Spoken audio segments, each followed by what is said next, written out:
one of the questions that I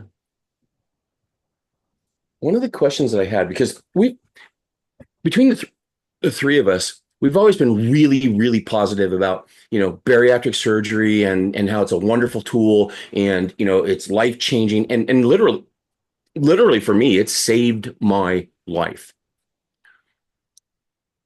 Why would you not do it? Hmm. Right? Uh, well, I think there's probably fear. I mean, it is a big plumbing change, and I would believe that um, other people's opinions of it probably stop a lot of people from doing it. Um, I would say it's a one-way valve. It's not like you can.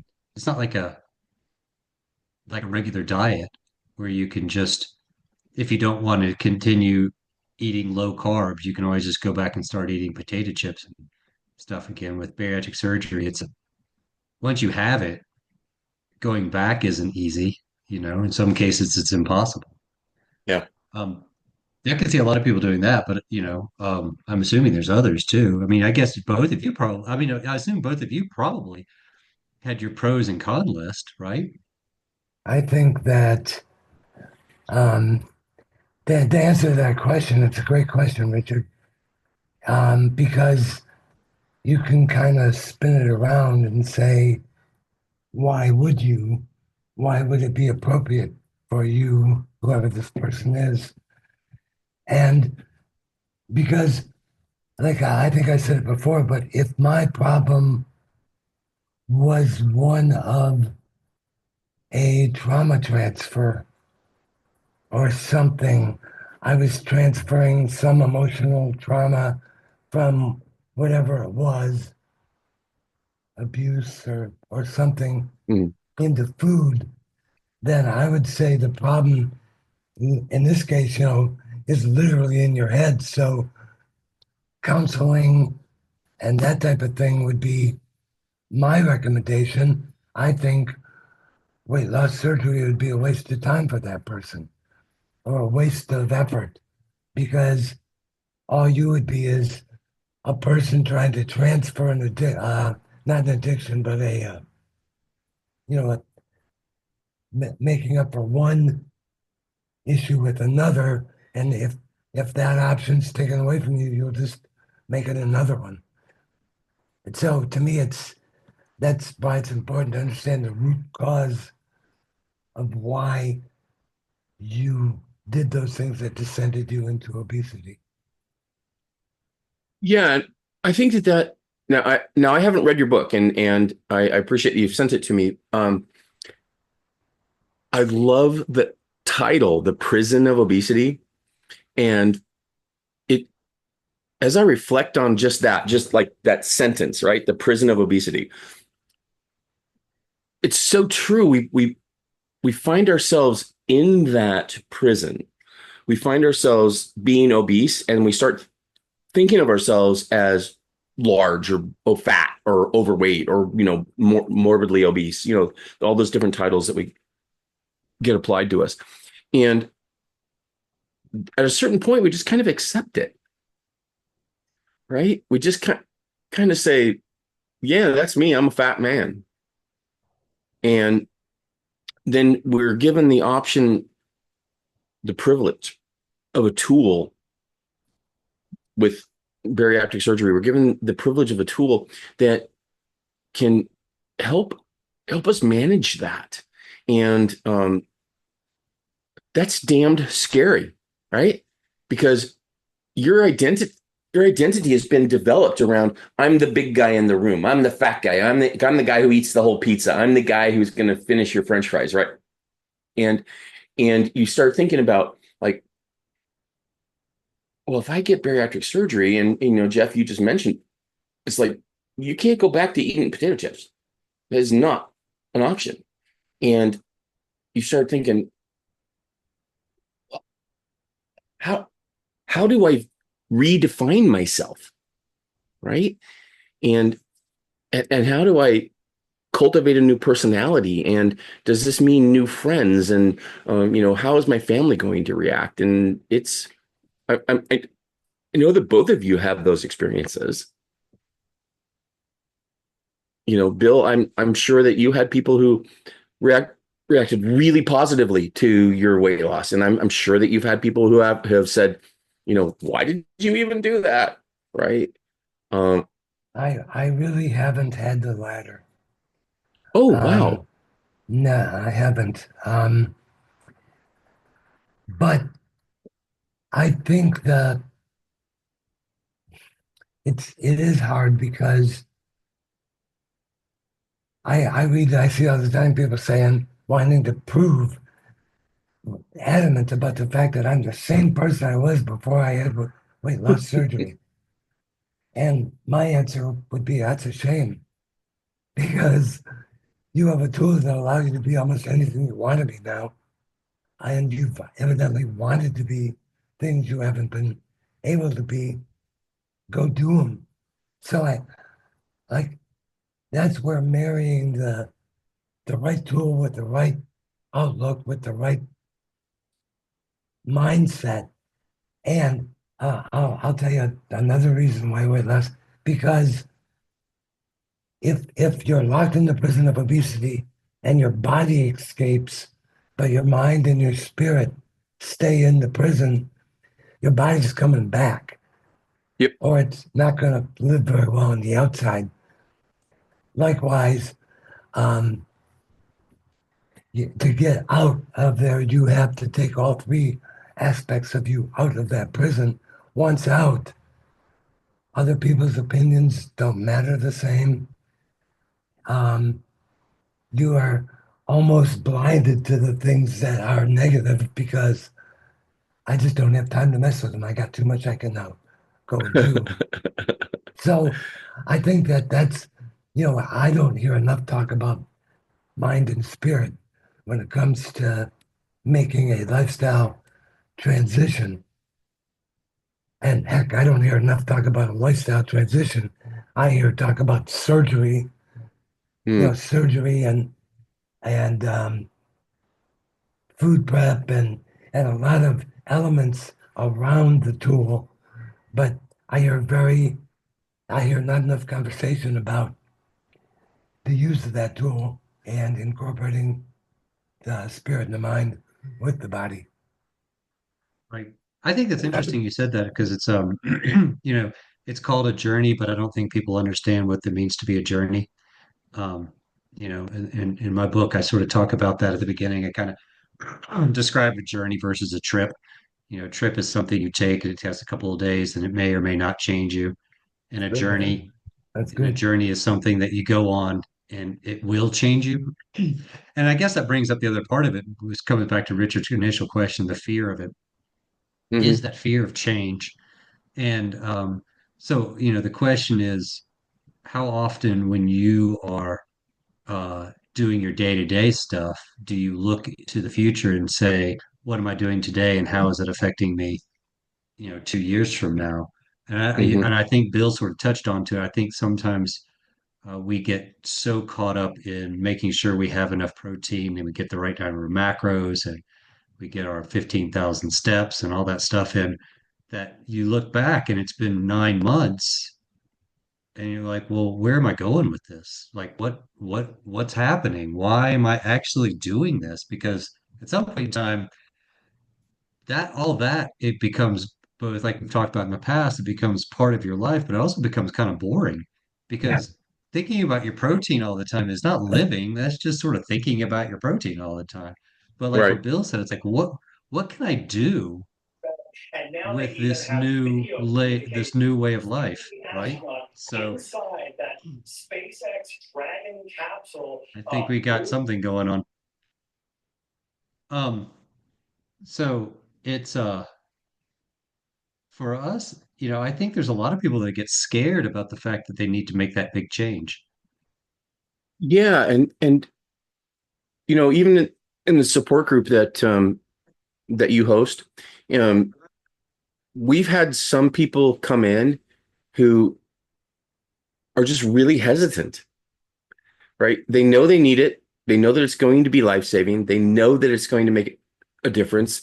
They've had the counseling, but they're just not ready for that last step, right? And not that you want to push them, because if you do and it's the wrong choice for them, that's infinite. Um, and I know that we had one gentleman who was in the group, and he had like food prepped for the next 2 years post surgery, and and all these just crazy things. Like this guy was ready to go, and then he didn't, Yeah. um, because of the fear, and that's Or hard. we have That's another, really. yeah. But I think a lot of people do that. A lot of people stutter step their way to bariatric Mm, surgery. mm, And I think it's good to actually put it out there for, for people that are listening. It's sort of like if you're stutter stepping, you're probably far from the only person's doing it because mhm. it's a huge change. And Oh it my god. can, and that's intimidating as hell, you know. Yeah, and it's Sometimes forever. being in the prison of obesity is not, at least you know where you are, right? Yeah, yeah, So, yeah. Being in a um, more comfortable hell, being more desirable than uncomfortable heaven. right, right. Well, You know, it's every how day at you. 3 o'clock, the devil's going to come poke you in the butt. Yeah, So you and get and used it's to how it, you've defined right? yourself, right? Exactly.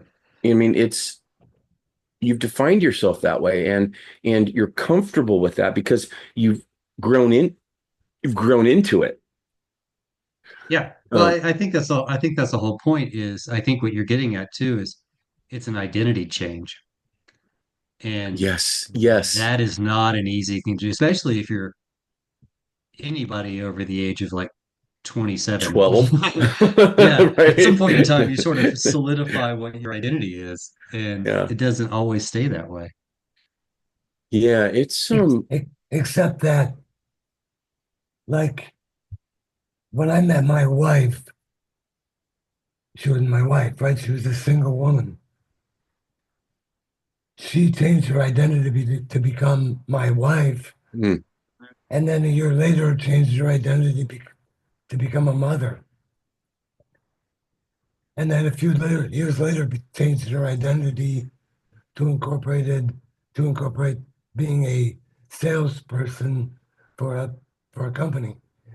So we I think we fail to realize how many times we end up reinventing ourselves and how easy it really is Right. if if we're motivated, inspired. Um, I mean, I didn't have any other choice but to become a husband once I got married. Yeah, that's true.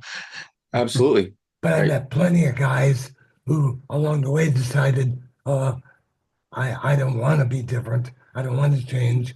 And their marriage, it affected their marriage, obviously. And oh, by the way, I'm married. Yeah, Yeah, right. Yeah. Right. So, yeah, I think we're far more capable of making those changes than we believe we are or assume we are, and have probably made a half dozen of them along the way Hmm. that we could call on, but just fail to. Because, and the reason I think is the fear is bigger than almost any other fear you Ugh, encounter. You know, Right. it's, there's only I don't even want to think of what could be a worse fear. I mean, it's the kind of stuff that rots your soul. And, and so, yeah, it is a big thing. But you have made those kind of things before. You can call on them again to help you with this change. First, you have absolutely. to And accept it. so that picture that I'm showing in the background there, Yeah, yeah. um, I took that picture 4 months after my bariatric surgery, and I'd lost Oh, wow. six, almost 70 pounds in 4 months. And 5 inches. yeah, I went from I went from 46, and that was 34, or that was 36. I went 46 to 36, and now I'm at 32. Nice. And um, when I took that picture, and I I really looked at it, right? I didn't know that my life would change in the way that it did change. Nobody prepared me for that. Nobody told me. I know we talked about the the estrogen that's fat soluble, and so as your fat is going, this estrogen is flooding, and my gosh, if I saw a kitten on the TV, I was like, how much money do you want? Just start adding zeros. Tell Right. me when to stop. Right. Right. um, and but that picture 4 months after my surgery is probably probably the most powerful image that I have of my tool, my progress, my decision, right? And that I've received support from people who I had to seek out, right? Because they're not going to come and find you. You have to go and find them. And when you do, and they're like, yes, your family, right? I embrace you. Mhm. And you get that support that you're doing the right thing, because it's so easy, and both you guys have mentioned this. It's like, you know, you can kick your tool to the curb, right? You can start eating like garbage and put the weight back on and do all that, right? Um, it's only with support that you can continue to maintain it. And Bill, you know this way better than I do. You're 15 years plus. I'm only 3, and I'm still struggling. Like, there are times where I was like, yeah, I want some cheesecake, but I know that it's going to cause dumping, and I know that it's going to be horrible, and blah, blah, blah, but I just want 3 bites, right? So let me ask you something, Richard. Do you, at some point in time, did you think of yourself as part of your identity, since we're talking about identity? Yeah. Did you think of yourself as a cheesecake guy pre-surgery? And do you still think of yourself as a cheesecake guy? So that is a fabulous question that I struggle with every single day, every single day. And what I mean by that, it's not like a struggle, like I've got to fight an ape or something like that. But changing your identity, and Bill mentioned this earlier, it's like your identity is going to change, and you need to move along with that. But if you don't, even if you're given the tool of bariatric surgery, it's not going to work. And so pre-surge, man, I could eat anything all the time, every time. Like, I planned on eating half a pizza. I would order, when my family and I went out for pizza, we would get 2 pizzas, one for me and one for them. And I would eat it. Same with cheesecake, same with everything. Well, I simply don't have the volume now that I've got the pouch, right? And it took a really, really long time to transition from that desire of food pleasure, and I don't know what word we want to use for that, but it's like the, eating sugary food, eating fatty food, eating just like that creamy texture is so blissful. But for bariatric people, that's probably exactly the wrong thing, right? Mm-hmm. Mm-hmm. Yeah. You need to be more focused on protein. You need to be more focused on fiber. Carbohydrates, let those come later, right? Um, if you have the volume for it, and don't stretch yourself. But so, to answer your question directly, Jeff, do I still think of myself as a cheesecake person? Well, I can tell you I still own all of my cheesecake pans, but I haven't used them. Man, I used to make cheesecake. I tell you what, I can make cheesecake that will change your world. Um, Caramel and pecans and oh, Oreo crust and and it would change your world. And I would make it once a month and take it into work only to share it with my coworkers. I didn't want any of it, just a little slap. But I would change it with my coworkers. And now I don't even do it anymore because you know why? I can't even have the 3 bites I wanted to have. Right. Right. Um, Well, you actually said something that was interesting is, um, which I think um, going down the identity road is, and Bill sort of brought it up too, is that you do change your identity, right? The bariatric surgery will change how you live. And I think the thing is, you can allow the tool to try to change your identity, or you can be a architect of that identity change and yes. sort of say, okay, where do I want to go with this? Do I still want to be the beer guy? Do I still want to be the pizza guy? Or do I want to be seen as the healthy guy or the bicycly guy or the hiking guy? You have that Hmm. ability to change the whatever dash guy or girl that you want to be. And I think it comes better.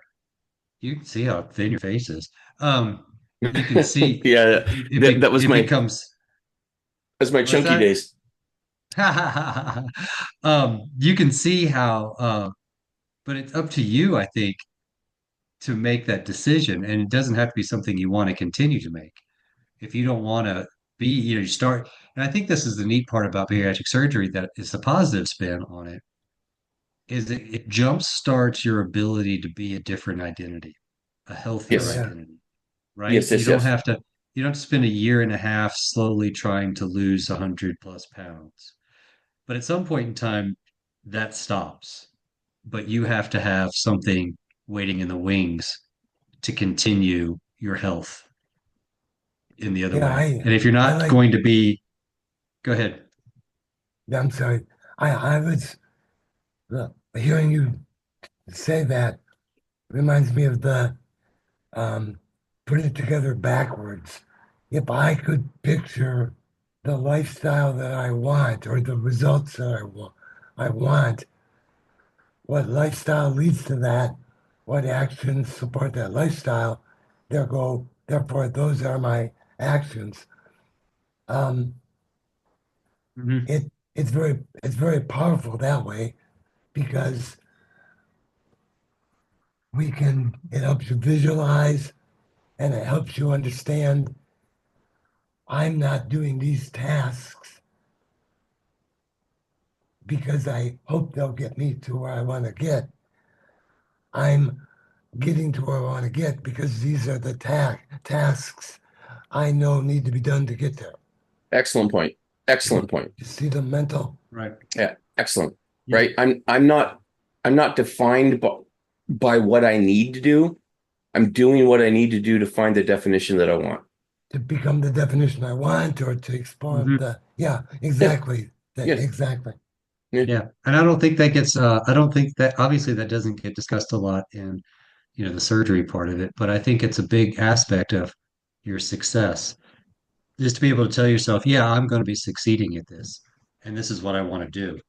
And now what do I have to do to get there? And I think it's that change in the mindset, which goes back to what Bill said. If your mind is still of like, I still am doing something different, your body and your body's going to come back to the trapped mind and the trapped soul. Yeah. And Why I would it think, change, right? right. But I That's think, where you were pre-surge.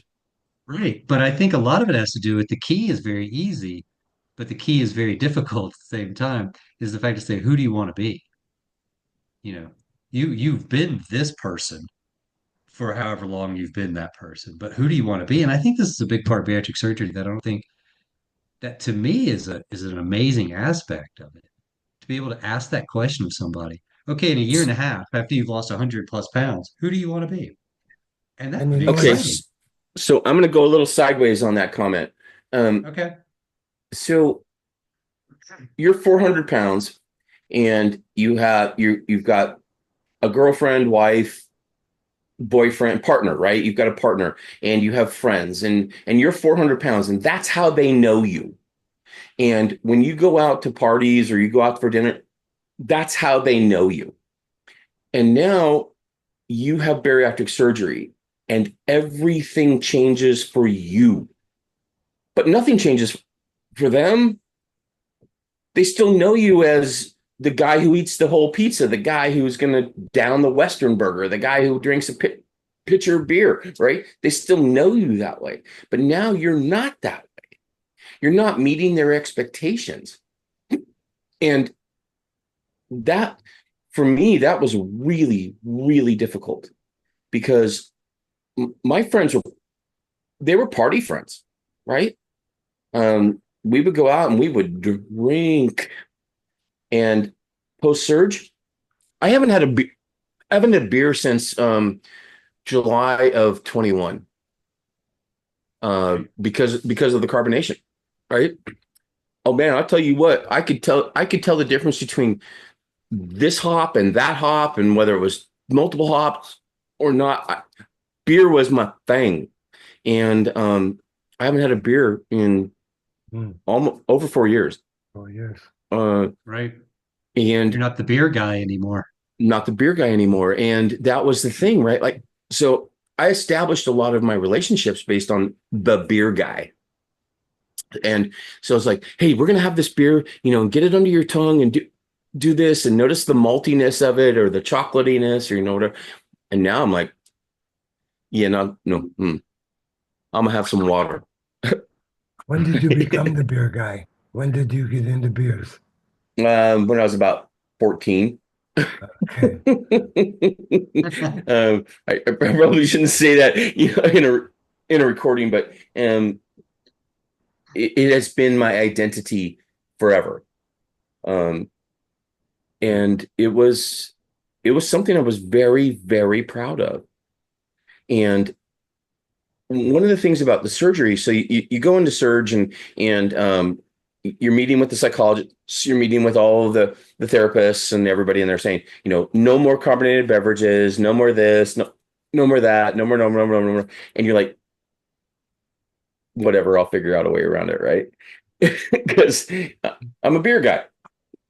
Can't be that bad. Oh no, it is. It is that bad. And Yeah. what's interesting, and I wanted to make this comment too, is that when you're going through surgery and you're meeting with all the staff and you're meeting with, the doctors and the therapists and the psychologists and the nutritionists and all of those people, they are focused singularly on the event of the surgery, right? So here's what you need to do to get to surgery. Here's the surgery. And here's your next 6 weeks. After that, you're on your own. And Right. it turns out that after that is when you really need the support. It's when you really have to find community. It's really when you have to figure out, who the heck am I? Because my body has changed. And, like my daughters, they knew me as the 300-pound beer drinking, hamburger eating man. Post surgery, none of that. They didn't know how to relate to me. I was a different person. And it's interesting because and I'm gonna like get this back to the original question, was why would you tell somebody to not do the surgery, right? Are you prepared for the potential reactions post surgery? What will you do if your family, your closest friends? I've literally lost friends post surgery because I'm not that beer drinking, pizza eating, going out Friday night, staying out till 2 o'clock in the morning guy. Right. And that's what they wanted. That's what they were looking for. And I'm not that guy anymore. So why would you not do the surgery? How important is that to you? How important is eating a Yeah. whole pizza? I don't know. Is it worth dying? Because, like I said, first part of the conversation, my bariatric surgery literally saved my life. Yeah. Um, and I would never go back. I'm sorry for the friends who I had, and they decided to do something different, um, and to not continue to be part of my life. But you know what? I started playing pickleball. Don't even get me started on that. I started I started playing pickleball, and what a community. Oh Mhm. my gosh. I I have people who like literally like a friend of mine who is a pickleball player with me, like last week his cat was ill, and I just gave him a big hug and said, "Look, I love you.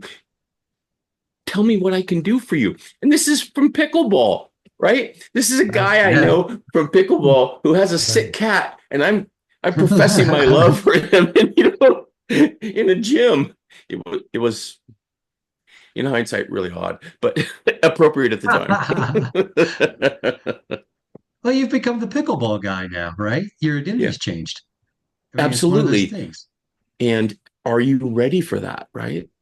So why would you not do it? Well, I if we took those activities like that and did a study, brought in 20 people, sat them around, ask them, here's this activity, the pickleball guy, here's this activity, the pizza guy. Project what they look like. You know exactly what image they're going to mentally picture, whether they say it or not. Good point. You know. So now my point is, which of those images do you want to be? Oof. When you pick one of them, work backwards. What is the lifestyle that got that guy there? All I have to do, it's really simple. Like my book, not easy, but it's really simple. There you do. Take that, make those actions part of your life, becomes your lifestyle. The results, just keep that picture out in front of you the whole time of what you want to be. Right. And I That's think that's such a good point. the other aspect of that is I think people derail themselves off of that, which I like the idea, Bill, but I think people derail themselves because you're fighting against an old image. You're fighting against an old habit. And I'm not saying you It's how you can't do grew it, up. but you have to it's It's right. everything. But It if you're the pizza guy and you want to be the pickleball guy, as Richard has become, um, is is at some point in time you're probably going to you're going to make a left turn into the pizza guy at the beginning, and the idea being that that's okay.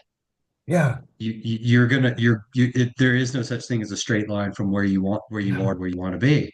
right. But I guess that's my sort of my caveat is like find it, tell yourself this is what all the habits of that person will do, and then you have to look to yourself as like, do I want to do those habits? Oh, And exactly. If you're not willing yeah, to, you can't have the outcome. I right, mean, if I want yeah. to be Mr. Universe, I'm going to dedicate 15 hours a day to bodybuilding. right, Not me, not me. I want to be in shape, but I don't have that kind of time Yeah. or ability right. or commitment or whatever. Well, and Oh, the funny thing about the pizza guy and cheesecake guy is that now high density dairy, I get Mhm. maybe 2 bites into high density dairy. I will spend the next hour in the toilet. yeah. Right. Man, So there's a lot of bariatric surgery will force the pizza guy not to exist anymore.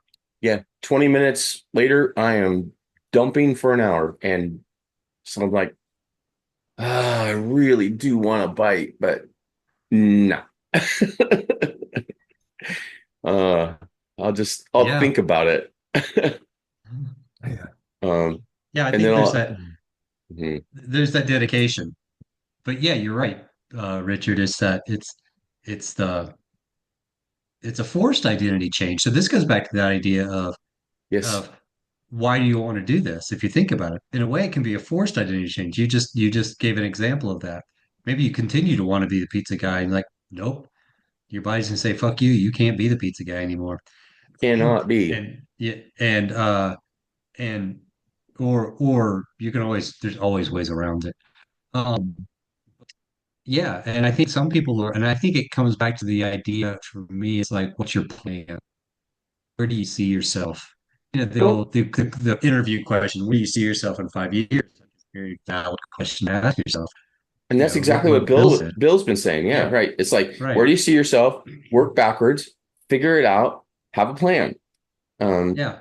and get And there. Right. know that the plan is going to derail from time to time. I think this is the problem, and this is my own issue, is I've had to learn that derailing the plan doesn't mean that the goal is not achievable. It just means I've got Oh, to right. step over the derailment and keep going, You right? Um, know what? Sometimes derailments can actually be kind of entertaining, maybe a little bit fun and exciting. Yes, they can be. Right. Yeah. and a plan properly designed would have a constant feedback loop to compare Hmm. progress versus plan, and any delta gets examined as to why am I ahead, which isn't always good, and why am I behind, which isn't always bad. Right. So, And those are your SMART goals, right? Those are your weekly SMART goals, right? And for anybody who's listening who doesn't know what a SMART goal was, look it up. SMART. It's a really great thing to do. Very easy, and do it on a weekly basis, not on a like monthly, yearly, that kind of thing. Do it on a weekly basis because then you know if you're achieving it, right? And to your point, Bill, it's like, yeah, okay, this week didn't go shiningly for me, but you know what? I'm just going to reestablish the goal and I'll get there, right? right. So Right. maybe next week, Yeah. and I'm sure that Jeff, I'm sure that you have clients in your business that all the time are like that, right? That, Oh yeah. yeah, Oh yeah. You always have people that are saying things like that. It's just I think that's why I keep coming back to it because I see people feeling disappointed that their expectation didn't meet reality, and their expectation was I'm gonna set this goal and I'm gonna reach every single goal and it's gonna be this straight line, no worries. And then something comes up like they're 6 months in, and as an example from a while ago, one of my clients, their mother, who they absolutely adored, was put in hospice and then subsequently died afterwards. And there was this whole unexpected when she had the surgery, but now like this whole emotional, dramatic part of that wasn't there, and that's a big derailment. Like you don't expect those things typically. And for her, it was, she gained a little weight back. She took off time from working out, but she came back to it. But again, I guess what I'm saying is it's like I don't think people understand you got to look at a derailment and say, okay, it happened and I did what I could do with it, but that doesn't mean I can't still reach my goal. And Right. there are people that will throw in the towel when things like that happen. And if you have support, that always helps too, right? If you have a coach, even if, huge. that's, from what I do, a lot of it's just the support to know that people say they just come to me because they know they're not going to do it on their own. And, but that's enough. That's enough. I'm like, if you have to pay your money to see me, but it's going to force you to actually do the work and become a healthier person and be more active, I think that's a great decision for it. And I think if you have a coach or just a friend or anybody like that, it makes the goals easier to achieve. I'll tell you And what, when the is $150 worth your life? Absolutely. Yeah, right, Right? yeah, Absolutely. yeah, And if that's what it means to once a week get an hour of your time and have you say and hold me accountable. And the thing is, hmm, I know I'm going to be held accountable next week. And because you held me accountable this week, is $150 worth your life? Yeah, I'll pay you that. No yeah, problem. right, yeah. I think it's that. Uh, it just yeah. So But it that's the helps. thing, It right? helps with the goals. And I believe that that's like the golden thread that has been through all of these podcasts is support, support, support, support. Find your group, find your family, right? And get those people who are going to encourage you and not shame you, right? It's like it's easy to shame people, well, oh, you gained a pound. Yeah, right. But it's that encouragement. And I know, Bill, I'm sure that you have people in your life where they encourage you, but I would bet a dime that you are probably one of the most encouraging people when it comes to the bariatric community. I would bet a dime that you are. And I'm not part of that you do, but I would bet you are. I would have bet at least another dime on that. Because Yeah. Bill, you are an amazing person, and I continue to be amazed every time we talk about you and your accomplishments, and just wow, I'm Oh, so excuse me. fortunate to be part of this group. I just feel very I think fortunate. that thank you very much for saying that. I think that what everybody always when people get encouraged to be part of the community, there's various ways you can be part of the community, but it's a matter of, or when they say seek support, um, you have to be honest with yourself about what kind of support you need too, so Excellent. that like um, legitimately you guys both could send me bills for $90 an hour every time we do this because this is my support session. I haven't joined as many specific weight loss surgery support groups or that kind of thing because that's not as that doesn't have an impact on me where I want the impact or need the impact. I'm not doubting or denying its value. I love its value. And if I can contribute to that to help someone else out, great, I'll be a part of it. But for me personally, this, I've always preferred the smaller group, two people, Mhm. somebody where you you can say things you wouldn't say in public or cry if you want to or Good thing we're scream not or recording this. Um,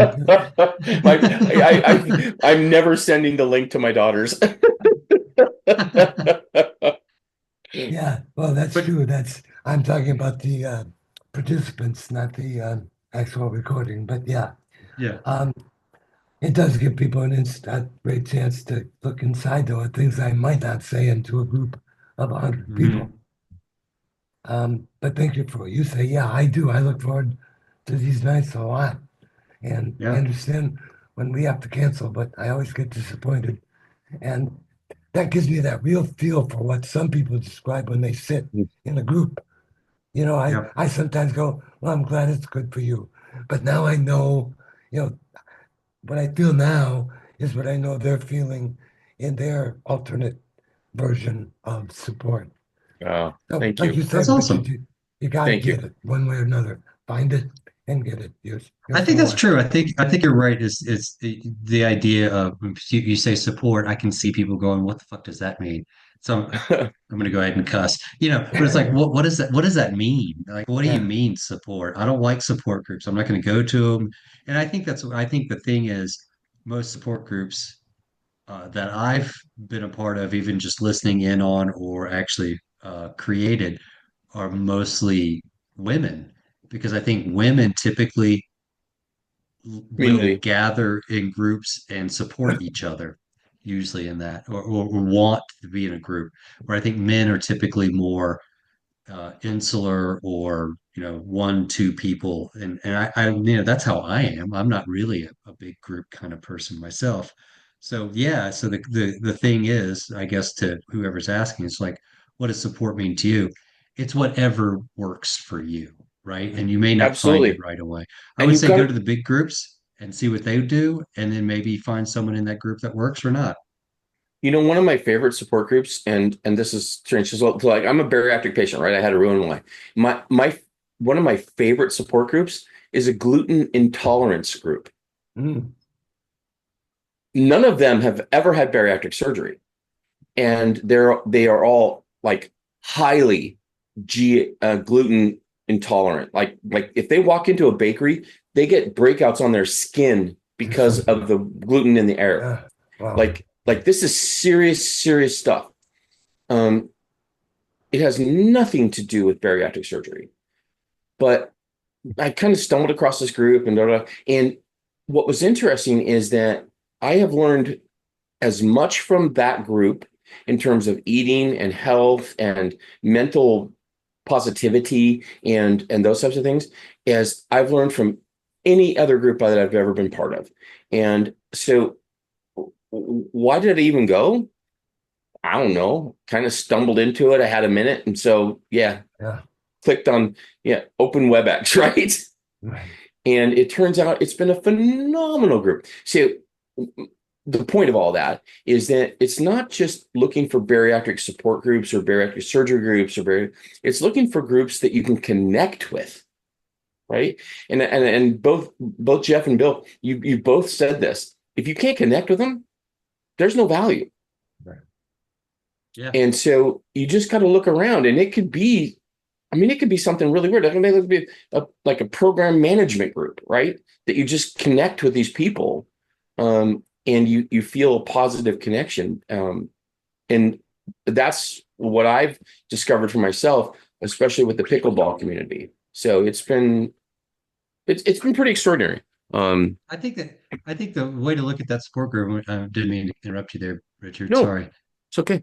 Is uh going back, and I'm going to wrap it up a little bit with this, is your where's your identity going, Hmm. right? So if you want to Hmm. be the pickleball guy, maybe start your support group is in pickleball.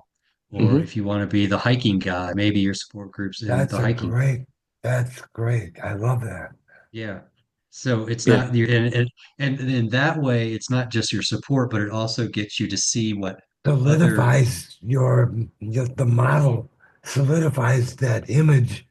And Mhm. now, what do I have to do on a daily basis to become this? Yeah, Yeah. that's awesome. You see people that have been that person for longer, and you can ask them, how did you become this person? And they didn't have to be a bariatric person to start, because Right. you're not trying to be a bariatric person that becomes a whatever. You're trying to Bariatric is become not your a identity, right. You're right? trying It's to a become a tool. whatever. Yep, yep, yep. Yep. Yep. So But you so got to find a group to connect with. You got to. And because yeah. isolation and, that being disconnected from community, it will kill you. And it's the equivalent of smoking 17 cigarettes a day. Mhm. Isolation. Yeah, that's Yeah. absolutely insane. There's very few Yeah. people that can do it well. So So um anyway, back to the original question. Why would you not do it? No, just do it. just do it. Find a way to get there. Right. Yeah. Find a Yeah. way to get there because it will save your life. So well, thank you everybody. I think we've been going for a while now, which is good. It's good conversation. I Yeah, appreciated it a lot. I enjoyed it. it was Yeah. fun. Anything else you Thank want you. to say before we take? All good. Thank you. Thank you, gentlemen. Thank you guys. See ya.